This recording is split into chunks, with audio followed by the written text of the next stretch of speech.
உங்களுக்கு வந்து அது ரத்தம், எனக்கு வந்து அது தக்காளி சட்னியா? நான் ஏன் இந்த டைலாக்கை சொல்கிறேன் அப்படின்னு சொல்லிட்டு வீடியோவோட எண்டில் சொல்கிறேன். எல்லாத்துக்கும் பொங்கல் செலிப்ரேஷன் சூப்பராக போயிருக்கும் அப்படின்னு சொல்லிட்டு நம்புகிறேன். எங்களுக்கும் பொங்கல் செலிப்ரேஷன் நல்லா தான் போச்சு.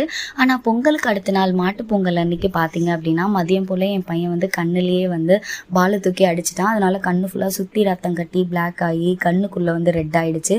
செம்ம பெயின். அதனால தான் வந்து 2 நாள் என் சேனலில் வீடியோஸ் அப்லோட் பண்ண முடியல. இதுக்கு மேலே கண்டிப்பாக வந்து வீடியோஸ் அப்லோட் பண்ணுறேன். இந்த மாதிரி ஒரு டைமில் எனக்கு வந்து ஒரு விஷயம் வந்து நடந்துச்சு. அது என்ன அப்படின்னு சொல்லிட்டு அடுத்த வீடியோவில் சொல்கிறேன். அது கண்டிப்பாக பாருங்கள். என்னென்னா, நம்ம இந்த மாதிரி உடம்பு சரியில்லாத டைமில், ஏதாச்சும் அடிப்பட்ட டைமில், இல்லை காசு பணம் வந்து இல்லாத டைமில் தான் நம்மளோட ஃபேமிலி, ஃப்ரெண்ட்ஸ், ரிலேட்டிவ்ஸ் இவங்கள பற்றி வந்து நம்ம ரியல் கேரக்டர் என்ன அப்படின்றது வந்து தெரிஞ்சுக்க முடியும். உண்மை அப்படின்னா உங்களுக்கும் அது நடந்திருக்குன்னா எனக்கு வந்து கண்டிப்பாக ஒரு லைக் போட்டுருங்க. இதனால தான் ஸ்டார்டிங்கில் வந்து நான் அந்த டைலாக் சொன்னேன். நெக்ஸ்ட் வீடியோ கண்டிப்பாக பாருங்கள். அடுத்த vlogல பார்க்குறேன். பாய்.